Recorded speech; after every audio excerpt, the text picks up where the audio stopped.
आपका स्वागत करता हूं। अपन भारत के पड़ोसी देशों में श्रीलंका पढ़ रहे थे और श्रीलंका में आपको आज पढ़ाएंगे कृषि। श्रीलंका में जो कृषि है ये महत्वपूर्ण स्थान रखती है। कृषि अन्य दक्षिणी पूर्वी एशियाई देशों की तरह श्रीलंका भी एक कृषि प्रधान देश है। कृषि यहाँ के लोगों का मुख्य क्रिया है, आर्थिक क्रिया है यहाँ के लोगों की। यहाँ की 60% लोग हैं वो कृषि के अंदर जुड़े हुए हैं या कृषि में संलग्न है। 60% लोग कृषि कार्य करते हैं। देश की जो राष्ट्रीय आय है, राष्ट्रीय आय का 1/3 भाग कृषि से प्राप्त होता है। देश की कुल आय का 1/3 भाग कृषि से प्राप्त होता है। कृषि श्रीलंका के आर्थिक विकास की धुरी माना जाता है। श्रीलंका के आर्थिक विकास में कृषि का महत्वपूर्ण योगदान होता है।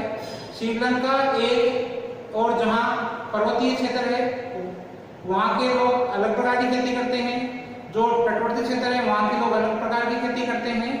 इस प्रकार से श्रीलंका के एक और जीवन निर्वाह प्रकार की कृषि पाई जाती है।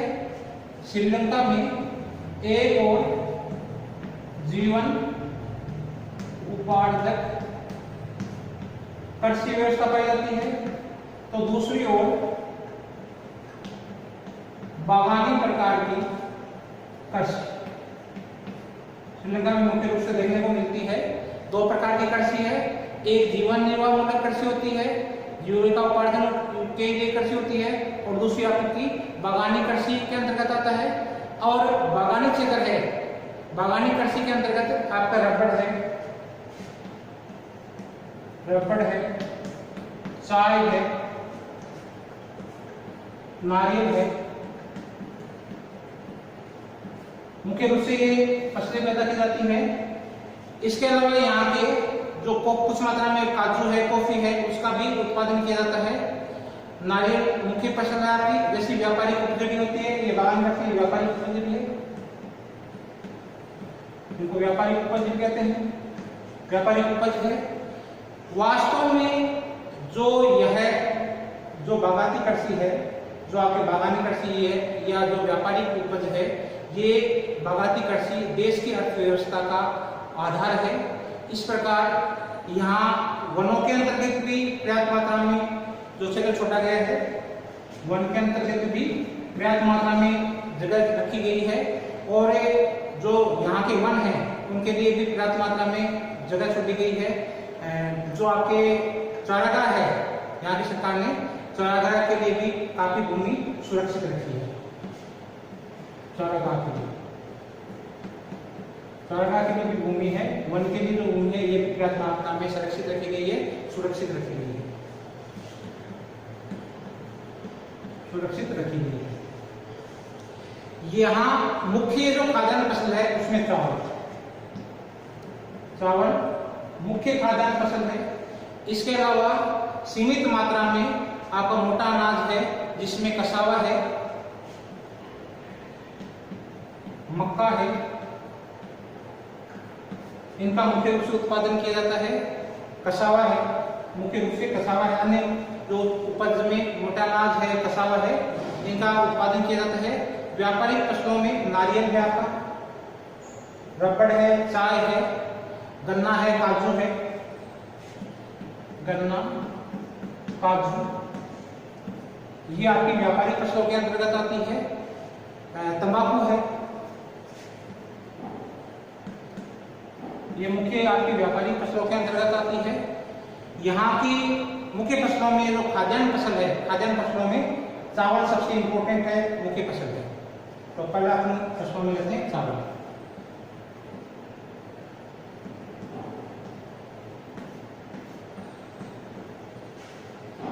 यहाँ की मुख्य खाद्यान्न फसल क्या है?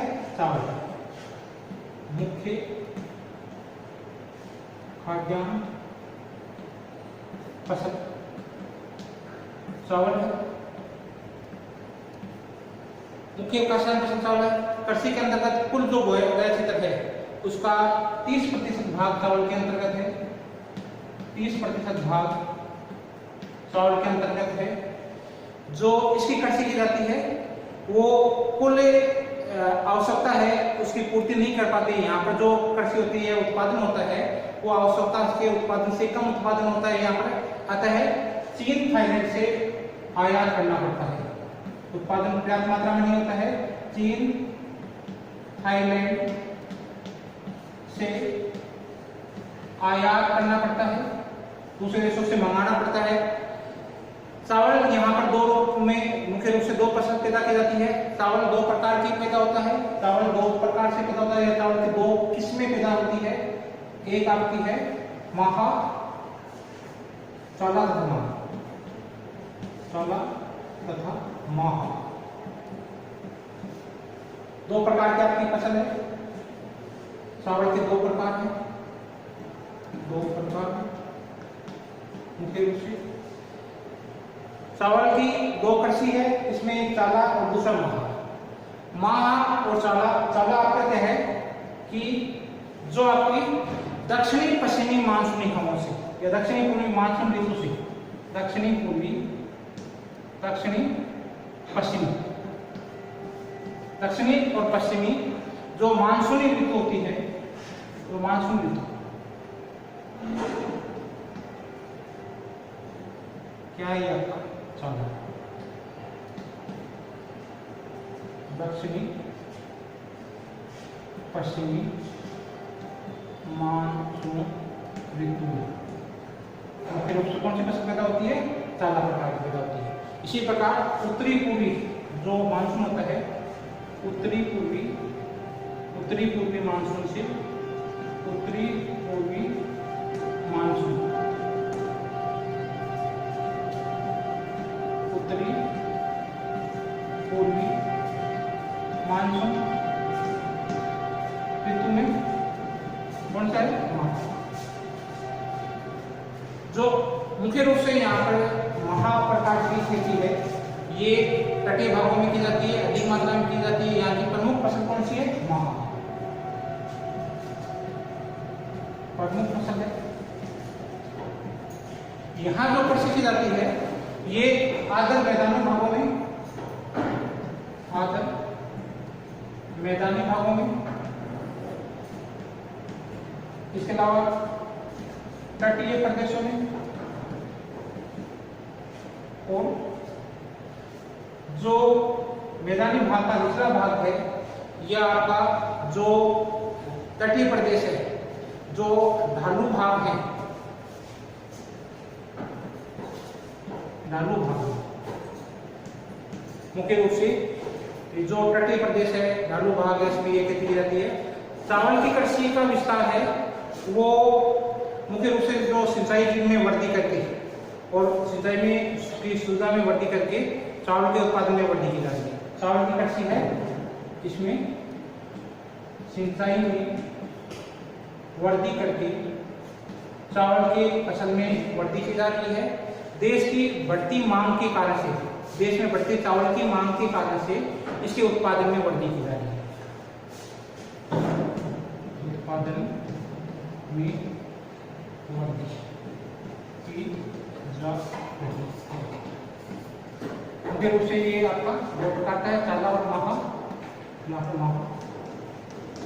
महा मुख्य रूप से फसल है आपका, और ये आपके मुख्य रूप से जो उत्तरी पूर्वी भाग है इसमें आधे मैदानी भाग है, इसमें ये मुख्य रूप से की जाती है।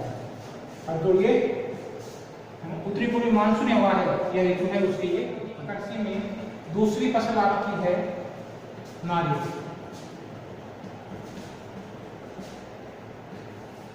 नारियल की कृषि श्रीलंका में जो व्यापारिक कृषि है उस व्यापारिक उपजों में नारियल का महत्वपूर्ण स्थान है। व्यापारिक उपजों में नारियल का महत्वपूर्ण स्थान है। देश के लगभग 8 लाख हेक्टेयर भूमि पर 8 लाख हेक्टेयर भूमि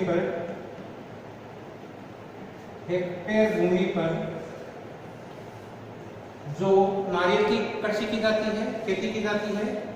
इसके अलावा श्रीलंका का जो पश्चिमी तथा दक्षिणी पश्चिमी तट, यह आपका श्रीलंका का पश्चिमी भाग और दक्षिणी पश्चिमी भाग, इसमें मुख्य रूप से नारियल की खेती की जाती है। श्रीलंका का पश्चिमी तथा दक्षिणी पश्चिमी भाग नारियल की खेती के लिए जाना जाता है। नारियल की खेती की जाती है, जहां पर आपके जो श्रीलंका का पहाड़ी ढाला है और वहां नारियल का उत्पादन अधिक जो किया जाता है, और आर्द्र जलवायु वाले भागों में इसका उत्पादन बहुतायत रूप में किया जाता है। नारियल यहाँ भी पर्याप्त मात्रा में खेती की जाती है और यहाँ से नारियल का पर्याप्त मात्रा में निर्यात किया जाता है। तो नारियल की खेती जो आपकी खेती की जाती है वो आपको कौन सा क्षेत्र हो गया? पश्चिमी तथा दक्षिणी पश्चिमी तटीय प्रदेश में की जाती है। इसके अलावा जो पहाड़ी ढाल है, पहाड़ी ढालों पर भी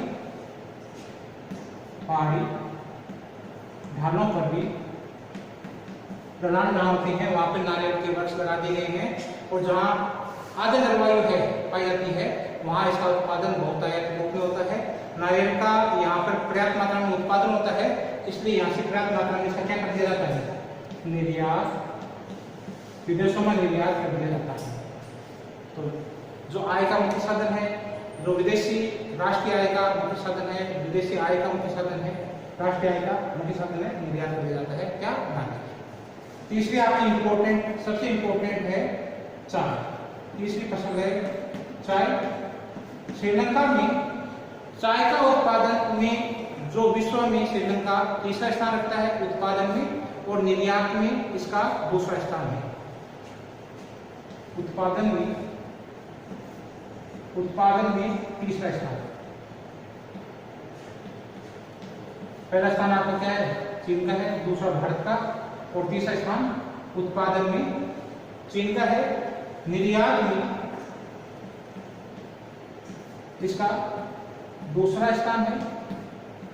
जो दूसरे देशों को निर्यात कर देते हैं चाय का, तो इसका दूसरा स्थान है। विश्व की कुल चाय उत्पादन का 9.6%। विश्व की चाय उत्पादन जो होता है विश्व का 9.6% भाग विश्व की चाय उत्पादन का 9.6% भाग है, ये श्रीलंका में पैदा होता है। प्रतिवर्ष यहाँ पर 2 लाख जो मीट्रिक टन चाय का उत्पादन किया जाता है। क्या है? 2 लाख मीट्रिक टन चाय का उत्पादन किया जाता है। चाय यहाँ पर मुख्य रूप से जो इसका चाय का उत्पादन है मुख्य रूप से कैंडी क्षेत्र की चालू। चाय का उत्पादन मुख्य रूप से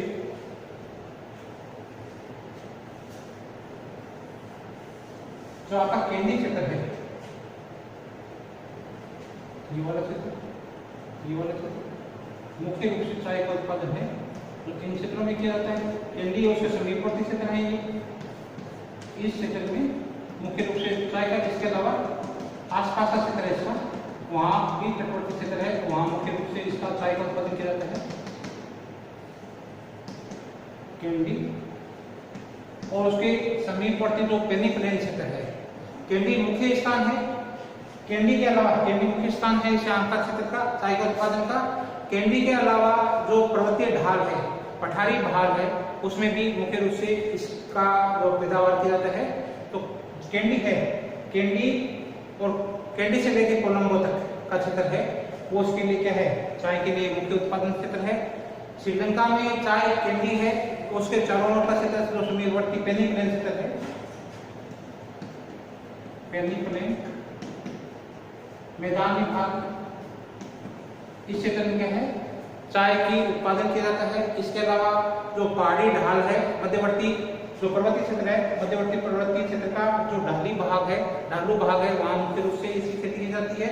और जो पठारी क्षेत्र है उसके ढाल पर भी श्रीलंका की आदर्श स्थिति रखता है चाय के उत्पादन के लिए, क्योंकि पहाड़ी क्षेत्र है, लेटराइट मिट्टी है और ढलवा बरसात की मात्रा अधिक होती है। आदर्श क्षेत्र होने के कारण से श्रीलंका में चाय का उत्पादन है वो अत्यधिक मात्रा में होता है।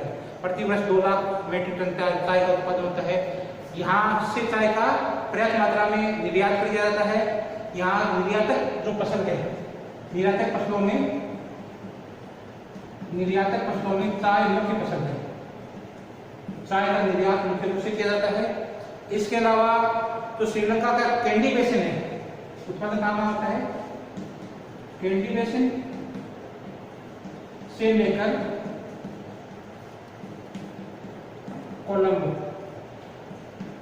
यहाँ तक का जो तट है, इस तक के इसका जो समीपवर्ती ढाल है पेनिनसुलर क्षेत्र है, पेनिनसुलर क्षेत्र जो संप्राय मैदान क्षेत्र है, उस मैदानी भाग में ढलानों में जो समीपवर्ती आपका जो क्षेत्र है उसमें इसका खेती की जाती है। 900 से 1500 मीटर की ऊंचाई में मुख्य रूप से इसकी खेती की जाती है। जो पहाड़ी ढाल है उस पर इसकी मुख्य रूप से खेती की जाती है। भारतीय आए हुए जो श्रमिक हैं, मजदूर लोग हैं और श्रीलंका के आदिवासी लोग हैं, वो चाय के बागानों में मजदूरी करते हैं। चौथी फसल आपकी है महत्वपूर्ण फसल है, व्यापारिक फसल है आपकी रबड़।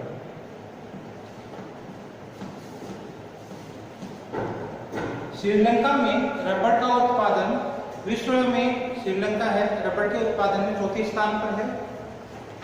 रबड़ के उत्पादन में विश्व में चौथे स्थान पर है।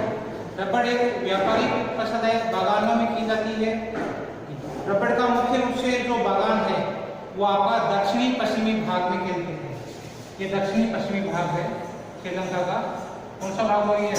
दक्षिणी पश्चिमी भाग। तो श्रीलंका का दक्षिणी पश्चिमी भाग, यहाँ पर रबड़ का मुख्य रूप से उत्पादन किया जाता है। दक्षिणी पश्चिमी भाग रबड़ मुख्य रूप से उत्पादित किया जाता है। श्रीलंका का दक्षिणी पश्चिमी भाग में रबड़ का उत्पादन केंद्रित है।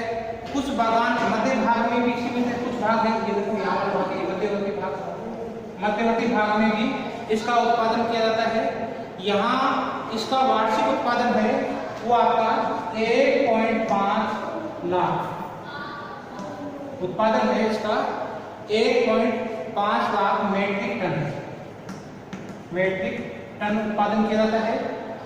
यहाँ देश का जो जितना भी उत्पादन होता है उसका अधिकांश भाग का निर्यात किया जाता है। इसलिए यहाँ देश के जो भी उत्पादन होता है विश्व में, रबड़ के प्रमुख निर्यातक देशों में श्रीलंका का महत्वपूर्ण स्थान है। निर्यातक देशों में रबड़ के निर्यातक देशों में श्रीलंका का महत्वपूर्ण स्थान है। श्रीलंका के जो अन्य बागाती जो फसलें हैं उसमें मुख्य रूप से आपकी कॉफी है, काजू है। जो आपका मुख्य फसल है कॉफी, काजू, कोको मुख्य जो व्यापारिक फसल है। इसके अतिरिक्त केला है, अनानास, पपीता, केला, अनानास, पपीता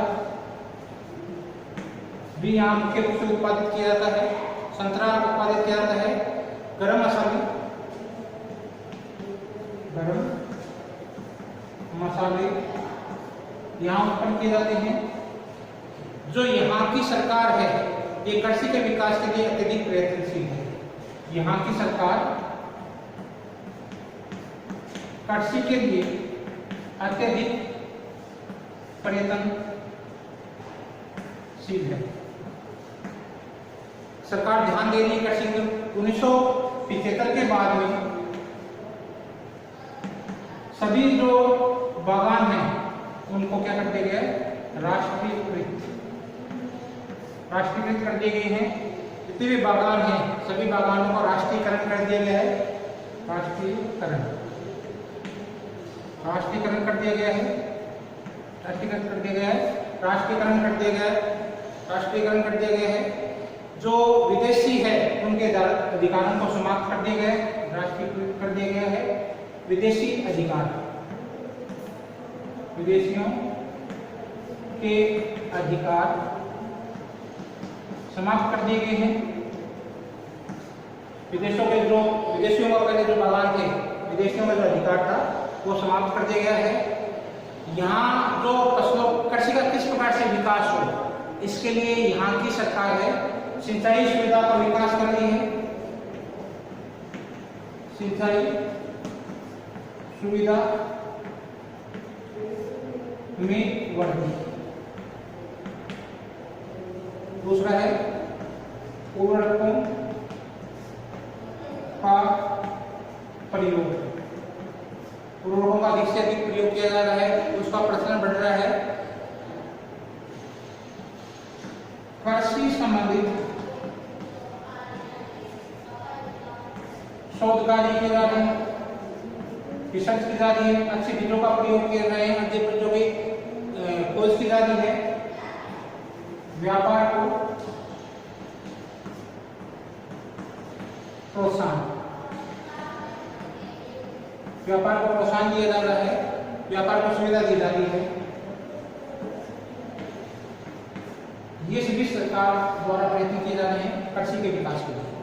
तो कृषि की दिशा में अच्छा सा विकास हो, आगे बढ़े, आदि सरकार इस पर ध्यान दे रही है ताकि क्या है कृषि के महत्वपूर्ण विकास हो सके, कृषि को आगे विकास हो।